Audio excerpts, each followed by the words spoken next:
नमस्कार. स्वागत आहे तुमचं सुषमास किचनमध्ये. खूप जण कारल्याची भाजी वगैरे खात नाहीत. कडवट लागते म्हणून ती खाल्ल्या जात नाही. पण या पद्धतीनं आपण आज लिंबू आणि कारल्याचं अजिबात कडू न होणारं लोणचं तयार करणार आहोत. यामध्ये मी खूप साऱ्या टिप्स पण सांगितलेल्या आहेत लोणचं जास्त दिवस टिकण्यासाठी. या पद्धतीनं जर लोणचं तयार केलं तर वर्ष ते 2 वर्ष पण अजिबात खराब होणार नाही. त्यासाठी व्हिडिओ शेवटपर्यंत बघा. तसेच व्हिडिओला लाईक करा, चॅनलला सबस्क्राईब करा आणि रेसिपी शेअर करायला विसरू नका. आता आपण लिंबू आणि कारल्याचं लोणचं कसं बनवायचं ते पाहूया. आपण कारल्याचं लोणचं बनवणार आहोत. त्यासाठी इथं मी 2 कारली घेतलेली आहेत. साधारण हे 150 ग्राम ते 200 ग्राम कारली असतील. आता हे कारली आपल्याला कट करून घ्यायची. यामध्ये हिरवी कारली येतात आणि पांढरी पण कारली येतात. कारली आणल्यानंतर व्यवस्थित अगदी स्वच्छ धुवून घ्यायची आणि कोरडी करून घ्यायची. त्यासाठी रात्री धुवून घ्यायची आणि थोडीशी फॅनमध्ये सुकवायची, म्हणजे हे व्यवस्थित पाण्याने सुकले जातं. आता हे साईडचं ह्याचं कट करून घ्यायचं. याचे तुम्हाला हवे तसे काप तुम्ही करू शकता, गोल किंवा मग असे गोल पण करू शकता किंवा मग असे मधोमध चीर द्यायची आणि याचे छोटे छोटे काप करून घ्यायचे. बी जर जाड असेल तर यातलं बी काढून टाकायचं. शक्यतो मी जाड असू बारीक असू दोन्ही पण बी काढूनच टाकते. आणि याच्या पुन्हा अशा मीडियम साईजच्या फोडी करून घ्यायच्या. तुम्हाला जर गोल चिरलेलं चालत असेल तर गोल पण तुम्ही चिरू शकता. आता असेच आपण सर्व कारली याच पद्धतीनं छान चिरून घेऊया. कारली चेक करून घ्यायची. आतमध्ये कधी कधी कारल्यांमध्ये आळ्या वगैरे पण निघतात, किडे पण निघतात. त्यामुळे शक्यतो अशी मधून चिरल्यानंतर कारली व्यवस्थित आपल्याला चेक करता येतात.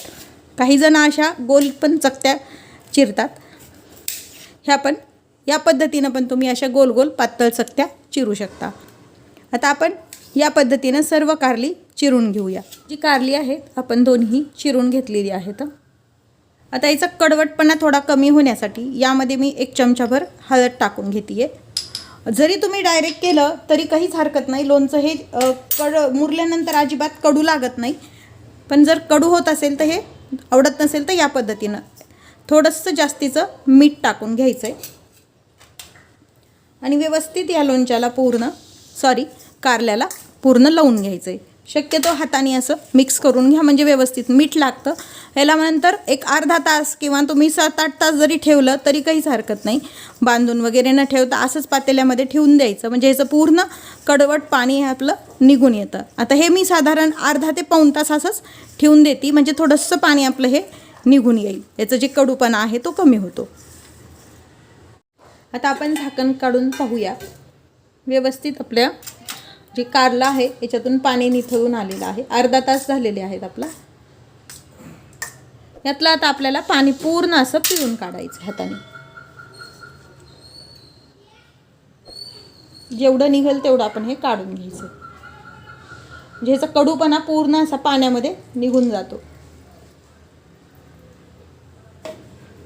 एका दुसऱ्या भांड्यात आपण काढून घेऊया. यातलं सर्व आता फोडीमधलं पाणी काढून घेऊ.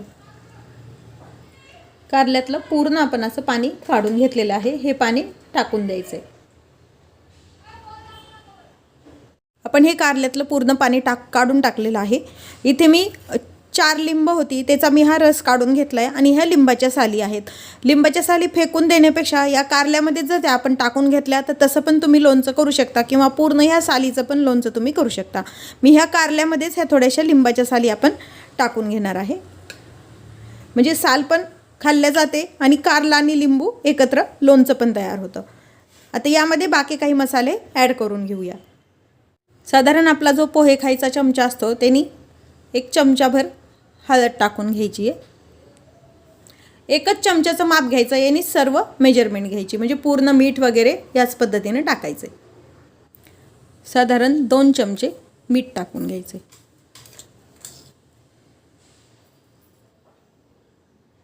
त्याच चमच्यानी अर्धा चमचा हिंग टाकलाय. आणि हा जो लोणचे मसाला आहे, कोणताही लोणचे मसाला वापरा तुम्ही, तो मी 2 चमचे वापरते. लिंबाचा वापरा, आंब्याचा लोणचे मसाला वापरा, तो पण चालतो. मोहरीची डाळ थोडीशी मी गरम करून घेतलेली आहे, अर्धा चमचा. थोडासा गूळ टाकून घ्यायचा आहे, अर्धा चमचा. काश्मीरी लाल मिरचीचं तिखट टाकायचं आहे. तिखट ऑप्शनल आहे, जर तुम्ही फक्त मसाला वापरला तरी चालतं. आणि हा जो काढून घेतलेला लिंबाचा पूर्ण रस आहे तो पण यामध्ये आपल्याला टाकून घ्यायचा आहे.